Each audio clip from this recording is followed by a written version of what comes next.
What up? I'm Shep Papelka. This is the Braves TomaBlog. So Bryce Harper is not getting a $400 million contract. I've thought hard about this, and I feel very strongly about it, especially now that new information seems to be coming out pretty regularly about Bryce Harper's free agency, which is in 2 years. Now, I'm not saying this as a critique on everyone talking about it. We've been talking about it for over a year now that Bryce Harper is approaching free agency after the 2018 season. I'm saying that there's a lot of smokescreens going on, and this idea that he'll be the first $400 million player, I don't see as accurate. For one, news broke recently that Bryce Harper said that he would like to play for the Cubs, or he would prefer to play for the Cubs, I think is what it said. I didn't check what that was from. I thought that was, irrelevant. The second thing was that today, just before I shot this, I got an update from Bleacher Report that said that an anonymous GM thought that the $400 million estimate on Bryce Harper was light. Now, this made me think the opposite of what it said. This is clearly a smokescreen from another GM who's just trying to raise the price on Bryce Harper. And you know why? Is because Bryce Harper shouldn't be the prize of the 2018 free agent class. If I were a GM, I would be looking towards that free agent class with salivating at the mouth, preparing my whole franchise to be reshaped during that free agent class. And Bryce Harper is the last thing that I would want to touch during that. That's what GMs are doing. They're not talking about Bryce Harper right now. They're talking about everyone else that's going to be available during that time. Talking about, you can have Manny Machado, Josh Donaldson, Andrew McCutchen, Clayton Kershaw, AJ Pollack, Adam Jones, Ian Kinsler, Daniel Murphy, Nelson Cruz, Adrian Beltre, Andrew Miller, Matt Wieters, Michael Brantley, Jose Quintana, Brian Dozier, and that's just the start of the list. There's also like Yu Darvish and a bunch of other guys. That's who your team wants during that time, not Bryce Harper. So, for one, this thing about the Cubs, this thing about he wants to play with the Cubs, and why shouldn't he want to play with the Cubs? Kevin Durant wants to play for the team that's winning championships. Why shouldn't Bryce Harper want the same thing? No one asked the question, why would Theo Epstein want that? For one, we don't know that they'll have to deal with Jason Hayward's contract or not, but they probably will based on how things have gone thus far. I don't know why Jason Hayward would opt out of that contract right now. So they're going to have a mega deal already on the table.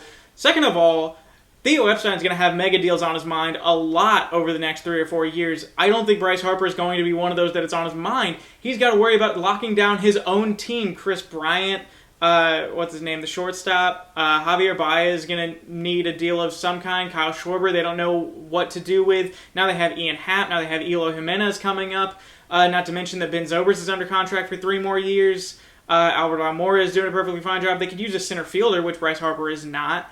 Why would Bryce Harper be something that he's interested in throwing $400 million at when they're already set? They do need to make additions on the Cubs, but it's not in the outfield, it's on the pitching staff. So if they're going to overspend in Chicago, which they are able to do, it's not going to be on him. It's going to be on someone else. So this brings me again to the point where I say that demand for Harper will not be that high as people are suggesting, and people won't be that interested to pay him the amount that he's requesting. One of the reasons that I say that is because the amount that he's requesting is, as a blue chip free agent, he's saying $400 million generally, and he's not the one saying that, but he is confirming it. Well, if you want to be a blue chip free agent, then there's only like 5 or 6, maybe 7 teams that can really talk about you. Those teams are like, Chicago, New York, Boston, LA. And then maybe teams like Washington might slip in, or Detroit occasionally slips in on those types of deals. And there's also Philadelphia will have a lot of money that they're sitting on at that time. But I can literally go down almost one by one and eliminate all those teams. For one, Chicago, we just talked about, they won't be interested. LA has to worry about the luxury tax, which is caving in on them, not to mention that they have all of their money backed up that they just spent on Jansen and on Turner. And in 2019... they're going to have a big free agent target on their hands, on their mind. It will be Clayton Kershaw. That's the person that they're going to spend endless money to obtain, is the fact that Clayton Kershaw is going to opt out, and there's no chance that Kershaw actually gets away from the Dodgers on that. So they're not going to be focused on Bryce Harper. Boston, they don't need outfielders. They are literally as set as you can get in the outfield. They don't need to spend any more money than they're going to have to keep Mookie Betts and Jackie Bradley and Andrew Benintendi. So no Bryce Harper for Boston. Detroit, I think, will be down in the dumps around that time. Not to mention that Verlander and Miggy and Martinez. You know, there's all of these contracts that are already like getting old on them as it is now. They're either going to be trying to get rid of those or just waiting them out like Philadelphia did. So that leaves really New York, Washington, and Philadelphia. I think it's really down to those three, but I don't really see a bidding war going on because, one, Washington is prepared to lose Bryce Harper. Sort of. They're not prepared to pay Bryce Harper. I really see it coming down to those couple teams, and I don't see a massive bidding war reaching up to $400 million. This is what I foresee. I do think, absolutely, that Bryce Harper will make $400 million in his career. This is the contract that I see him getting. I see him at the age of 26. He hits free agency in 2019. He gets a 10-year, $325 million contract with the Yankees, which would equal what Giancarlo Stanton currently has. It would be, except in fewer years. It will have an opt-out clause in the 4th year and the 6th year, and the contract will be middle-loaded, so that he has incentive to stick around and make way more money in the middle 3 years of the contract than if he would just hit free agency again when he's 30. Here's the thing. Bryce Harper will make way more money than we can possibly comprehend if he waits until after, say, 2023 or something like that to hit free agency again.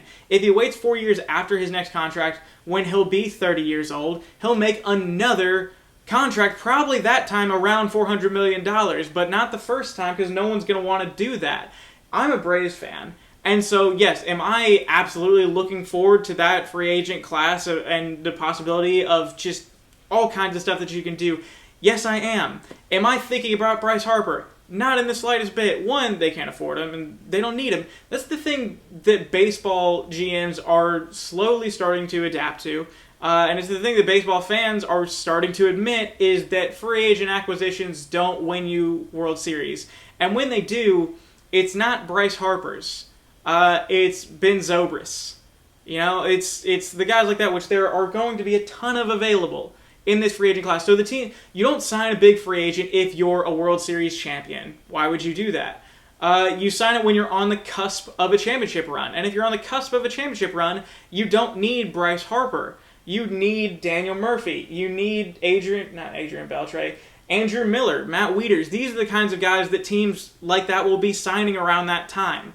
So that's what I'm predicting for Bryce Harper. 10 years, $325 to maybe $340 million with opt-out clauses all throughout, because that's all Bryce Harper's really going to want.